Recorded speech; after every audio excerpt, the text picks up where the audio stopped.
નમસ્કાર મિત્રો, ફરી એકવાર હાર્દિક સ્વાગત છે મિત્રો તમારું અમારા આજના નવા વિડીયોમાં। મિત્રો, આપણા ઘરના કુળદેવી રાજી હશે તો ઘરના બધા જ દેવી દેવતાઓ રાજી હશે, અને કુળદેવી રાજી થાય તો બધા દેવ રાજીને રાજી। તમારા જીવનમાં કુળદેવી જ જો રાજી હોય તો જ ઘરમાં સુખ હોય, અને ઘરમાં દુઃખ હોય તો સમજી લેવાનું કે કુળદેવીમાં નારાજ છે। અને કુળદેવી નારાજ હોય, રિસાયેલી હોય તો એને કઈ રીતે મનાવવી, કઈ રીતે જાગૃત કરવી, કઈ રીતે આપણે એને બોલાવવી, એના આપણે બધા જ વિડીયો આ અમારી ચેનલમાં મૂકેલા છે। તો મિત્રો, જ્યાં સુધી કુળદેવી રાજી ન હોય તો સમજી લેવાનું કે ઘરમાં દુઃખ હોય ને હોય જ। દુઃખમાં બધું આવી જાય, બીમારી હોય, પૈસામાં તંગી હોય, આર્થિક તંગી થઈ જાય, ઘરમાં ખાવાના પણ ફાંફા પડી જાય, સમાજમાં, વ્યવહારમાં, કુટુંબમાં બધી જગ્યાએ તમને તણાવ લાગે, તમને કોઈ બોલાવે નહીં, કોઈ તમને સામેથી પણ ના બોલાવે, કોઈ આપતું હશે તોય નહીં આપે, એટલે બધી પ્રકારની સમસ્યાઓ અને બધા પ્રકારના દુઃખ આવી પડે। અને કદાચ કુળદેવી ખુશ હોય, રાજી હોય તો તમારે કોઈ પાસે હાથ લંબાવવા પડે નહીં, અને કોઈના પગે પણ ન પડવું પડે। જો કુળદેવી રાજી હોય તો તમારા બધા દેવી દેવતાઓ, તમે જેને માનતા હોય એ બધા રાજી હોય। એટલે સર્વપ્રથમ માં કુળદેવીને નમન કરવાના।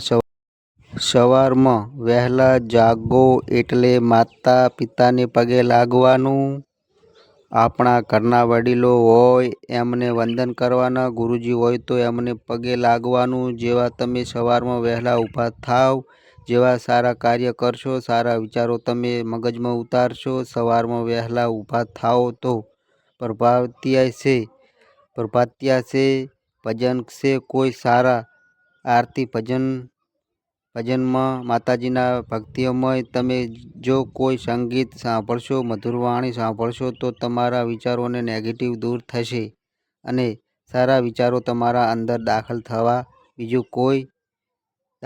બીજું કે તમારામાં જો દયા હોય તો દયા એ ધર્મનું મૂળ છે, દયાથી જ તમારા ધર્મને તમે આગળ વધી શકો છો। આપણે માતાજીનો આ મંત્ર તમારે સવારે વહેલા બોલવાનો છે, અને કશું જ કર્યા વગર તમે નાવો તો ચાલશે, ના નાયા ધોયા વગર પણ જેવા ઊભા થાવ પથારીમાંથી તો દરરોજ સવારે તમારે આ એક જ મંત્ર બોલવાનો છે, પણ આ મંત્ર દરરોજ બોલવો પડશે। જેવા તમે પથારીમાંથી ઊભા થાવ એવા સીધા આ મંત્ર તમારે બોલવાનો છે।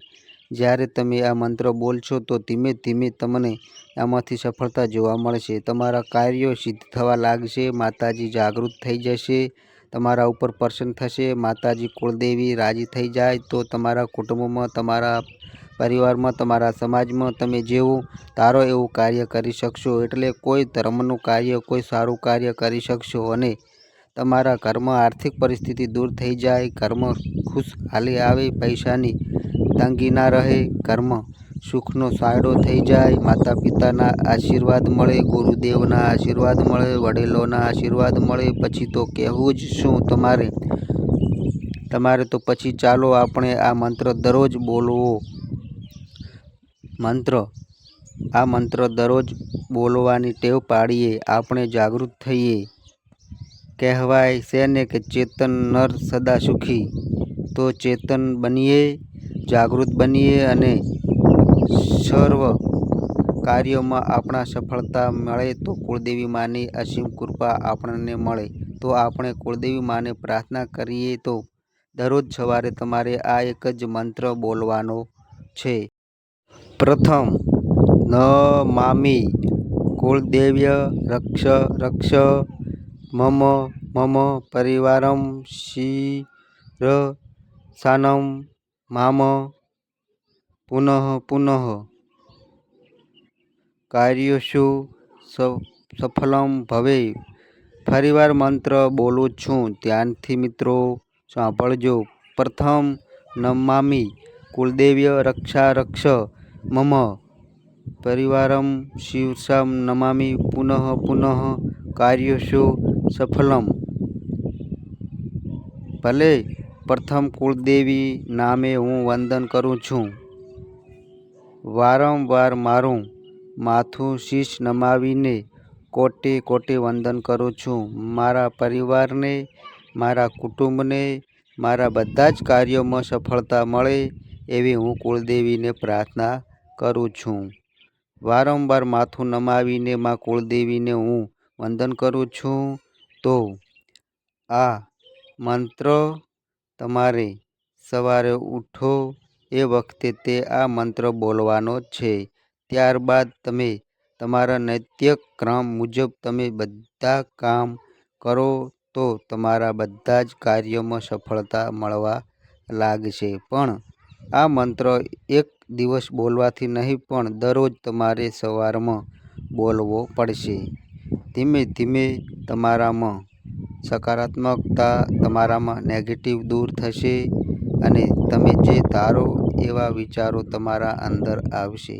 તમારા સારા વિચારો થકી સારા કામ થશે અને જેવા અનુભવ તમે માતાજી કુળદેવીમાં આવે અને સંકેતો આપે એ પ્રમાણે તમે માતાજીના કહ્યા અનુસાર, તમારા માતાજીના ચિહ્નો અનુસાર, માતાજીના સંકેતો અનુસાર તમે જે કાર્ય કરશો એમ જ તમને ધીમે ધીમે આગળ સફળતા મળશે.